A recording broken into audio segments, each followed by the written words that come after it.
저는 오늘의 말씀지기 GCTC 45기 훈련생 의정부 지구 출신 오혜란 간사입니다. 한 학기의 마무리가 얼마 남지 않은 요즘 여러분의 마음은 어떠한지 궁금합니다. 저는 현장 사역 훈련 중 캠퍼스에 나가 전도를 하다가 몇 번 거절을 당하고 마음이 많이 낙심되었지만 그 마음을 주님께 올려드렸습니다.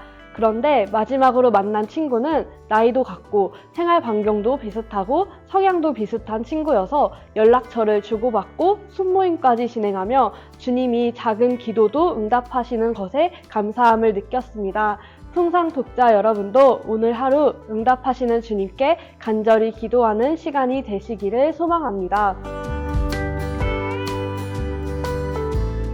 오늘 본문은 바울이 자신과 복음에 대해 변호하는 장면입니다. 바울은 자신이 받은 복음이 사람에게서 온 것이 아니라 예수 그리스도의 계시로부터 온 것임을 분명히 밝히고 있습니다. 바울은 다메섹에서 회심하면서 직접 계시를 받았을 뿐만 아니라 그 후에도 계속해서 하나님의 계시를 통해 복음을 전했다고 말합니다.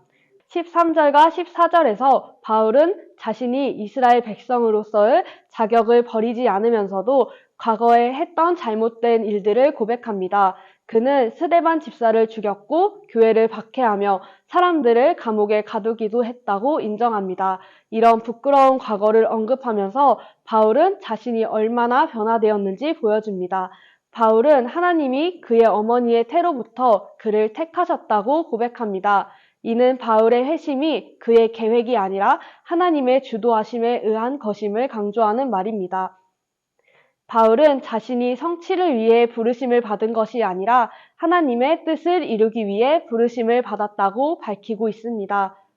하나님이 바울을 변화시킨 것은 이방인에게 복음을 전하기 위함이었습니다.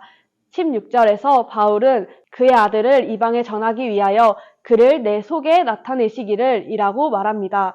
이는 구약에서 이스라엘 민족에게만 주어졌던 하나님의 구속 계획이 그리스도를 통해 모든 민족으로 확장되었음을 의미합니다. 예수 그리스도의 오심과 함께 더 이상 이방인과 유대인의 차별이 없어졌습니다.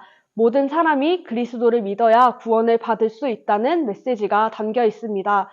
17절에서는 바울이 아라비아로 갔다가 다시 다메섹으로 돌아오는 여정을 언급합니다. 이는 사도행전 9장 25절에서 26절 사이에 해당하며 그가 3년 동안 복음을 어떻게 전했는지 짐작할 수 있습니다. 또한 바울이 예루살렘을 첫 번째로 방문했을 때 그는 예루살렘에서 베드로를 만나고 야고보와도 대면했다는 것을 알 수 있습니다. 그리고 1장 22절에서 바울은 예루살렘과 유대에서 그의 존재가 잘 알려지지 않았다고 말합니다. 이는 바울이 예루살렘에서 짧은 기간만 머물렀기 때문에 그의 복음 전파가 널리 알려지지 않았음을 의미합니다. 이러한 바울의 설명은 자기 방어가 아니라 갈라디아 성도들이 받은 복음의 진실성을 확신하고 그들이 믿고 있는 복음이 거짓이 아님을 확실히 하려는 목회에 관심이 담겨 있습니다. 오늘 말씀을 묵상하면서 저는 바울처럼 삶의 목적이 하나님의 뜻을 이루는 것에 있음을 다시 한번 깨닫게 되었습니다. 바울은 자신의 부끄러운 과거와 죄를 고백하고 하나님의 택하심에 따라 삶을 변화시켜 나갔습니다. 저도 최근에 제 부족함을 하나님이 선으로 바꾸시며 많은 깨달음을 얻고 있습니다. 여러 상황 속에서 하나님이 저에게 주신 사명에 대해 깊이 묵상하고 있는데요. 그 사명이 단지 제 개인적인 목표나 성공을 위한 것이 아닌 하나님의 뜻을 이루는 일이었음을 다시 한번 느끼고 있습니다. 풍산 독자 여러분, 여러분은 지금 어떤 복음을 믿고 전하며 살아가고 있나요? 오늘 본문을 통해 바울이 전한 복음의 진리처럼 우리도 하나님의 뜻을 따라 변화된 삶을 살아가야 합니다. 바울처럼 복음을 전하는 삶을 살기로 결단하며 매일의 삶에서 하나님의 뜻을 구하며 살아가는 하루가 되기를 기도합니다. 샬롬.